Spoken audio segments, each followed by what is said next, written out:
Pour faire croire que la Terre est plate, les platistes inventent des expériences foireuses et trichent.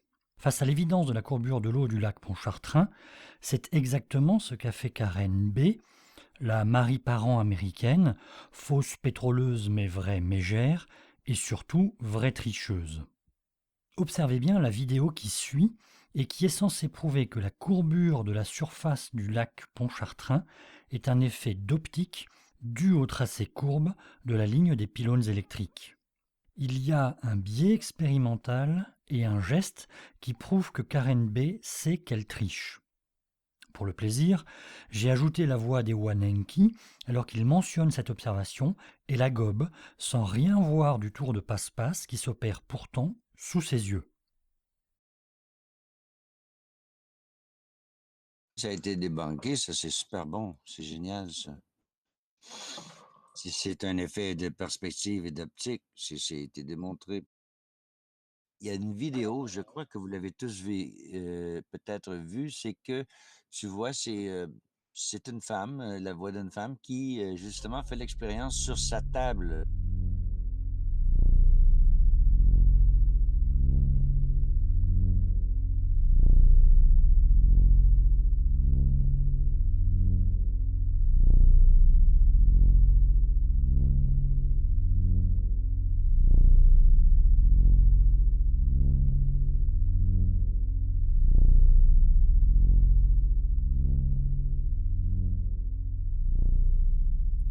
Bon, alors, vous avez vu le biais et la tricherie? Non?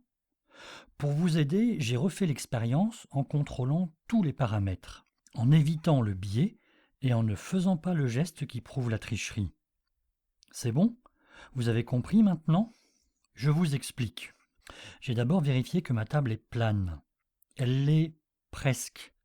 Elle fléchit légèrement au centre, mais c'est imperceptible. La table est éclairée par la lumière du jour. Au fond, la pièce est plus sombre. C'est important. La lumière du jour est presque uniformément réfléchie par la surface plane de la table. S'il y avait eu une rupture de la planéité de la table, par exemple ici, la partie au-delà de la rupture aurait été plus sombre car elle aurait réfléchi la partie à l'ombre de la pièce et non plus la lumière du jour. Maintenant, regardez la table de Karen B. Elle est traversée sur la droite par une ligne qui inverse les reflets de la lumière.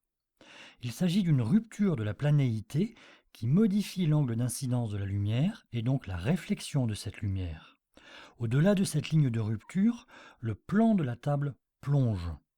La rupture se situe entre les sixième et septième piles de Lego. Or, on constate que l'alignement des briques vues en perspective change justement entre les sixième et septième piles.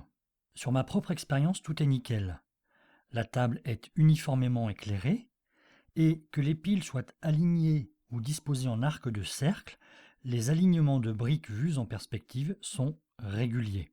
Mais ce n'est pas tout. En effet, Karen B sait que son dispositif est frauduleux. Comment en suis-je certain? Regardez bien. Lorsqu'elle déplace la voiture, elle la gare perpendiculairement à la pente de la seconde partie de sa table, pour éviter que la voiture ne roule toute seule en raison de la pente, bien entendu. Et pour noyer le poisson, elle gare sa voiture de la même manière lorsqu'elle la ramène au premier plan. Sur ma table plane, enfin presque, et surtout horizontale, mon wagon qui roule en douceur sur les rails en métal, quasiment sans frottement, s'arrête lorsque j'arrête de le pousser.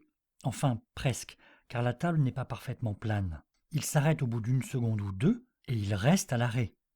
Ce petit geste de Karen B prouve qu'elle sait que son dispositif est biaisé.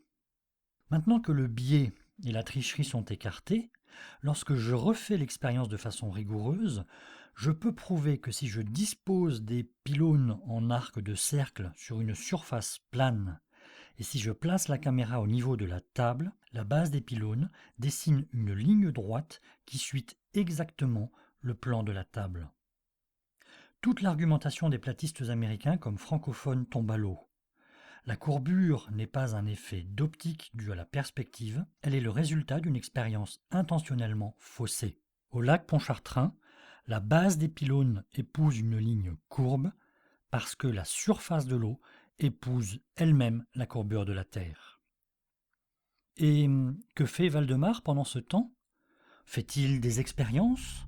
Non, il est encore persuadé que la vidéo russe montre bien les tours de Londres depuis Dunkerque et il invective ses contradicteurs. La Terre plate est bien un repère de branquignoles malhonnêtes.